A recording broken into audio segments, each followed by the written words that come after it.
ડાંગમાં વિકસિત ભારતના નામે પ્રસ્તાવિત મજૂર વિરોધી બિલ સામે ડાંગ જિલ્લામાં આદિવાસી અને મજૂર સંગઠનો દ્વારા તીવ્ર વિરોધ નોંધાવવામાં આવ્યો છે। મનરેગા 2005ના કાનૂની અધિકારીઓને નબળા પાડતું હોવાનું જણાવાતા વિકસિત ભારત ગેરંટી ફોર રોજગાર એન્ડ આજીવિકા મિશન નામના પ્રસ્તાવિત બિલને પાછું ખેંચવાની માંગ સાથે જિલ્લા કલેક્ટરને આવેદનપત્ર આપવામાં આવ્યું છે।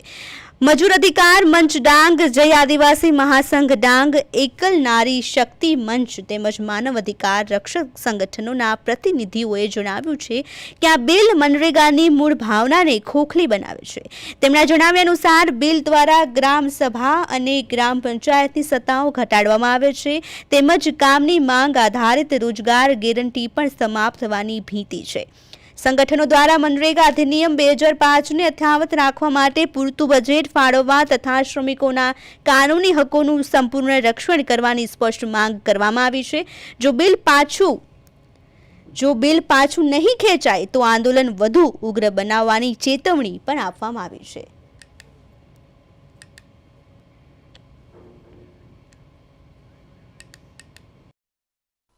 2005નો કાયદો બનેલો છે।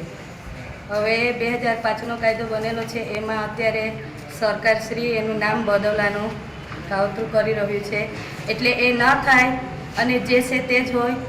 અને અમે પણ બહેનો થકી અમે રજૂઆત કર્યા છે તો અમને પણ રોજીરોટી મળે એ જ અમારો હેતુ છે। એના તરફથી અમે આવેદનપત્ર આજે કલેક્ટરને આપવામાં આવ્યું જી।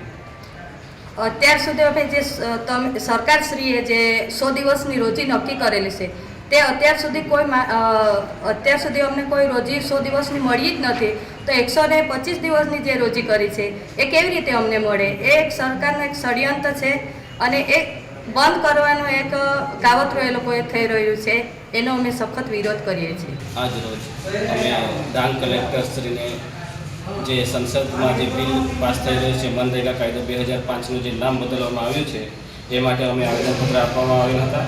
એક માનવ અધિકાર રક્ષકના નાતે હું આ કાયદાનો સખત વિરોધ કરું છું, કારણ કે જ્યારે નરેગા કાયદા 2005 અંતર્ગત 100 દિવસની રોજી આપવામાં આવે છે તે 100 દિવસ પણ સંપૂર્ણ રીતે અમારા આદિવાસી વિસ્તારના મજૂરોને પૂરેપૂરા મળતા નથી અને 125 દિવસની જ્યારે સરકાર વાત કરે છે તો 100 દિવસની રોજી ન મળતી હોય તો 125 દિવસની રોજી ક્યાંથી મળવાની?